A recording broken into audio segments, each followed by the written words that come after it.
Hello, hello, hello. You're tuning to the episode of The Wunderkind Show. Today's second topic, the Ravens finally break their silence. Look. Guys, y'all know that we've been waiting on this.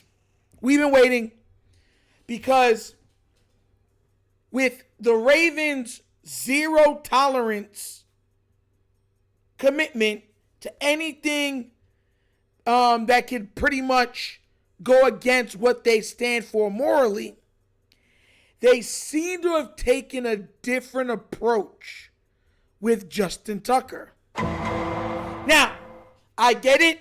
I'm one of those people that told you I stay in the middle. But when you watch the videos, you can kind of see the Ravens playing tit for tat back and forth. So what I'm going to do is I have the video and audio of Eric DeCosta and of John Harbaugh, and we're going to show both of them. Before anything else, please remember to like and subscribe to The Wunderkind Show before we get going. And if you're not already done so, check out The Wunderkind Show morning show. Check out the morning show. Right there, you'll see it in the left, that corner of the stream. If you'll see it in the description of this video. Like it, subscribe to it, and get going, okay? But without further ado, let's go see exactly what these two men finally had to say after waiting to talk to the media and the fans. Let's get to it. NFL investigation into Justin Tucker is ongoing. Earlier, Eric called out all the allegations serious and concerning. Does that sort of sum up your reaction as well?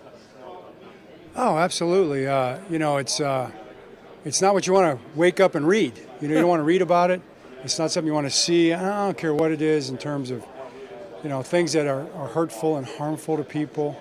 There's too many headlines like that, too many stories that you hear that just make you just sad, disappointed. Facts. You don't want to ever see a circumstance, a situation, especially as it relates to, your world where, anybody's made to feel less than great when they come and are involved in a work experience somewhere, and as it touches all of us in our lives, we want to do everything we can to make sure that this is just the opposite, that everybody feels like they have a great work experience. You guys have been in our place every day, and you know what we try to do with that. So that's just really a tough deal, and the NFL is looking into it. They're going to come up, they're going to review it, they're going to try to gather all the facts, and hopefully we'll have an understanding of it at that time. And then once there's an understanding of it, then you have a chance to, make some decisions and determinations and things like that, and that's where we're at right now. Right there, did he say determinations or terminations? I didn't hear what he said right there. It sounded like he said and make terminations. He might have accidentally said that, but you did hear terminations. He didn't say determinations. He said terminations. Just wanted to point that out, but we continue.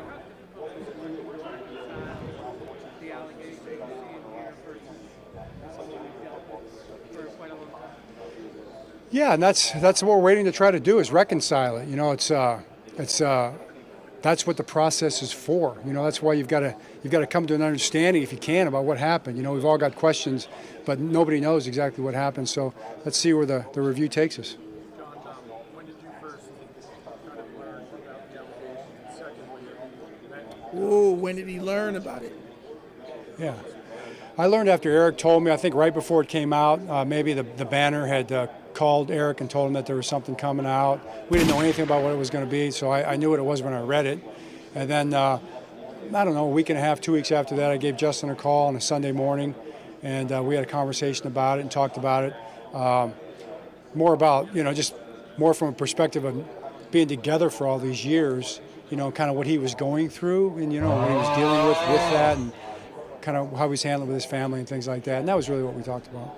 Now here, guys, being on both sides of this is what I was trying to tell everybody.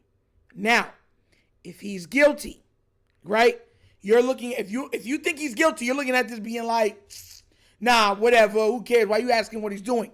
But if he's innocent, this is actually a good response because you're asking how he's dealing with it. Because we already found that he was going through some matters privately, and then on top of it, he's going through this. So if he is innocent and he's saying, look, we've been together for a lot of years, I'm hoping the best for you, but how are you taking everything? How are you going?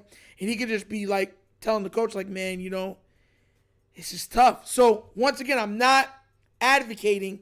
I'm just pointing out how, if he's innocent, that this could be big for him. Because could you imagine? Because just the other day, there was a man that was exonerated. They said that they had everything, that he killed this person, murdered this person. And after, 29 years, they found out that he was innocent. He was in jail from when he was 16 years old. Totally innocent. He's in his 40s now. Last time he played video games was in the 90s. Nasty work. So that's what I'm saying. That's why I tell people you got to let it play out. But let's continue. Can you say it again?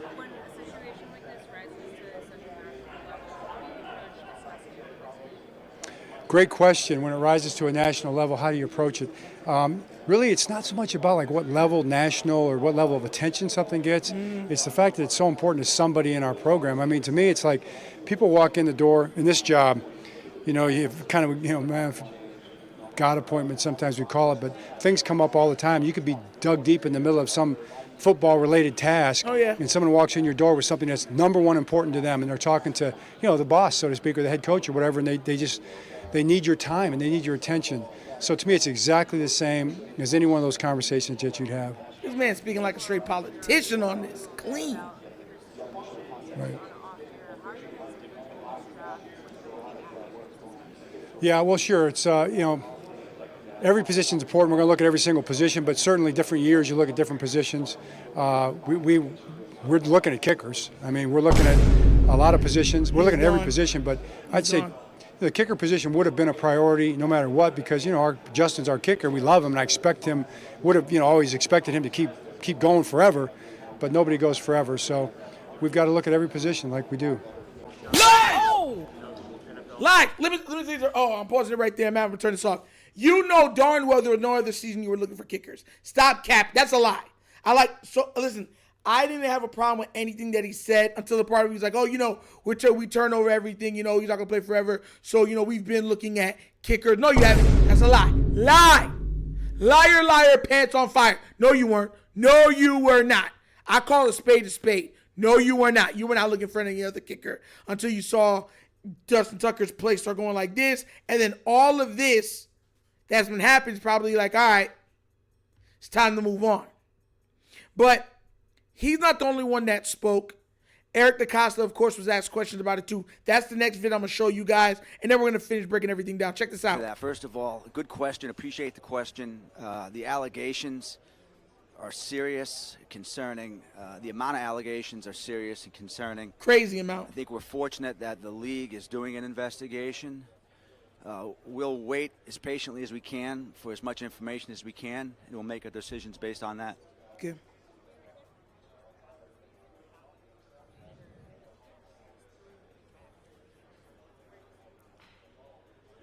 Well, I think like every position, we're going to evaluate, rank the board. We've been doing that for the last 29 years. We're blessed to have a really good kickers coach in Randy Brown, who does a phenomenal job evaluating punters and kickers and long snappers for us every single season. We'll meet with Randy throughout the process over the coming weeks. He'll travel all over the country looking at these guys, and we'll build the best board that we can.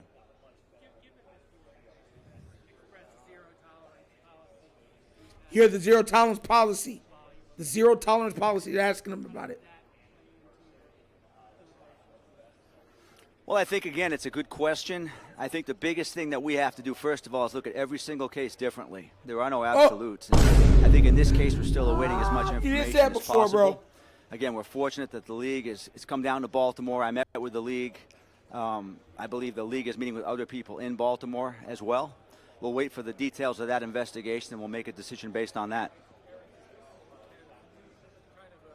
This man used to, I have something to say on this.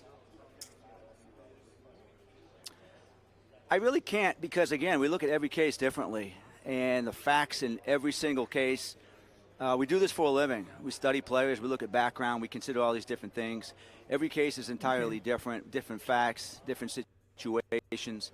So we'll wait for the investigation to take place, and we'll make a decision based off of that.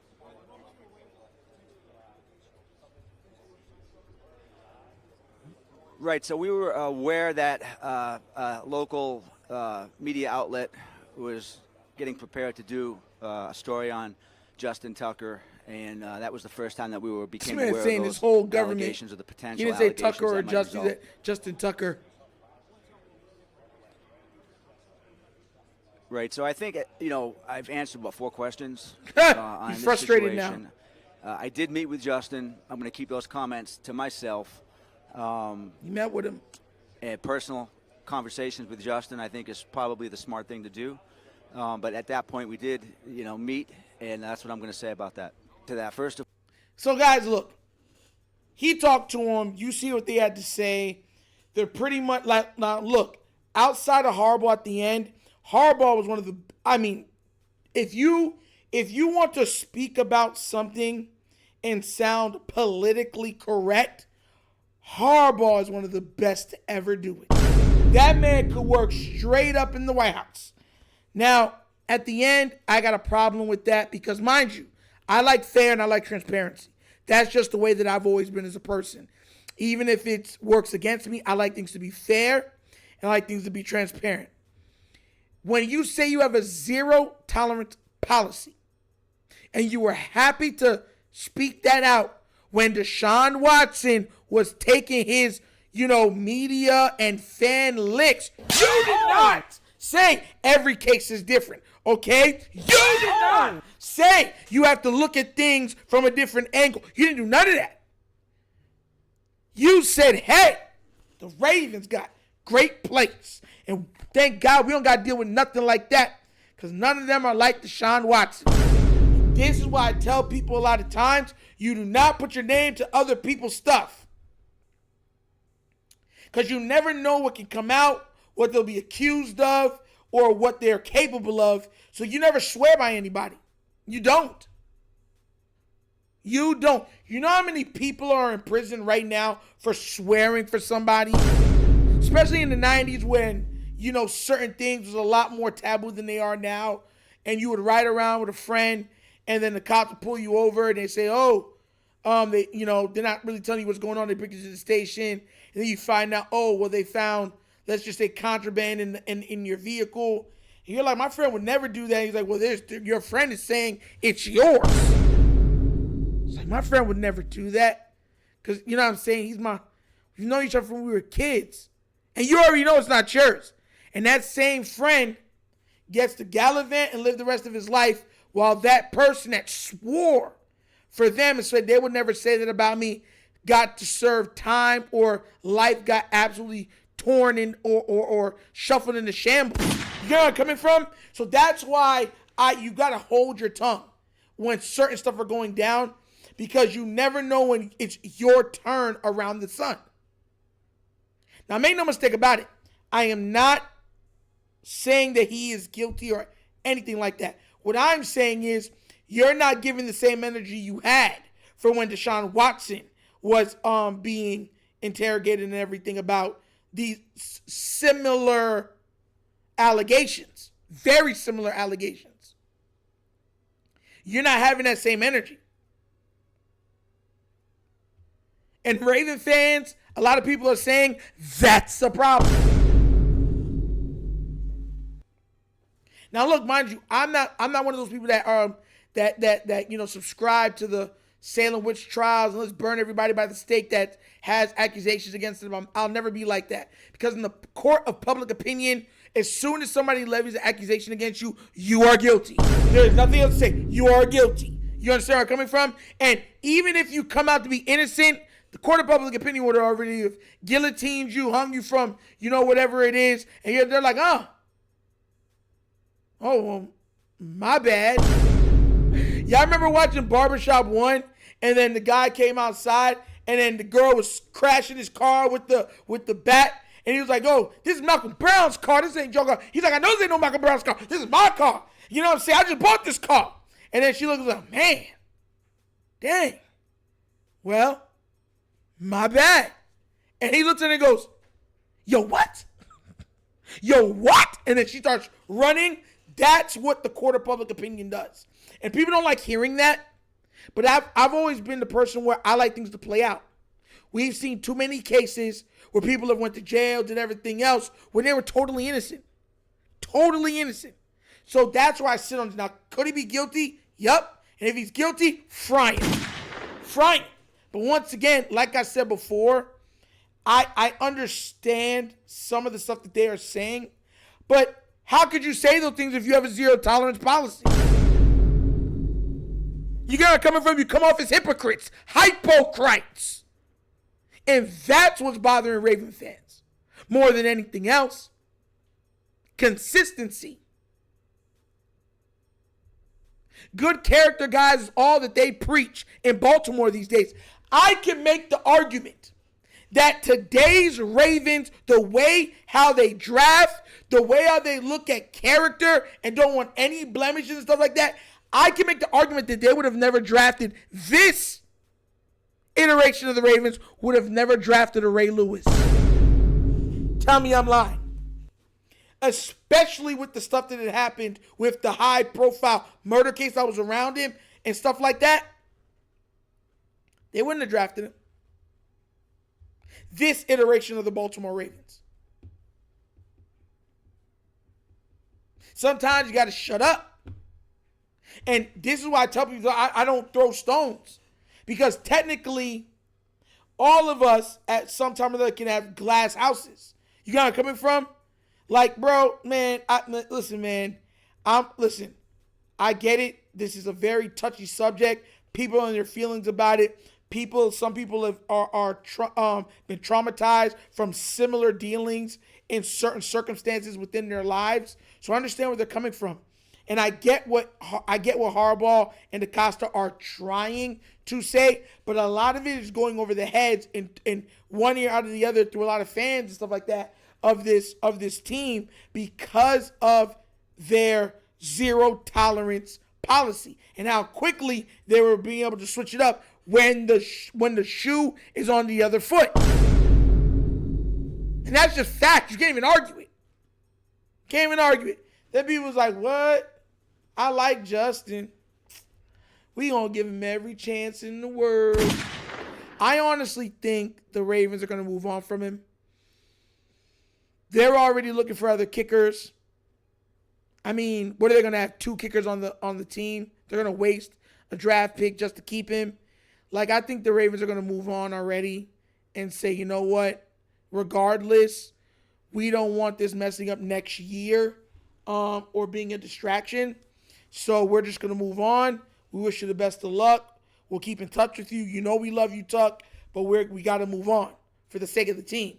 And I think that's what's going to end up happening for him and Mark Andrews. Personally, I think the Ravens move on from both players. Justin Tucker has been a pro for well over a decade. Think about it. Lamar is going on year 8. To show you how fast time flies, Lamar Jackson is going on year 8. Just imagine how many years Justin Tucker just played for. You know where I'm coming from? So that's what I'm saying. Like, he could just walk off into the sunset and then handle his personal business and stuff like that. And then where the chips fall, the chips fall. But I think that's going to end up happening regardless, just because I feel like the Ravens saw his decline and then are saying, look, you're no longer worth the investment. Like, on top of you being a PR disaster or a nightmare, you're not even the kicker you once were. So it's like, then why are we doing that for? If you're heavily on the decline. I don't know. We're going to get to see how they handle it. I'm not in the Ravens front office, at least not yet.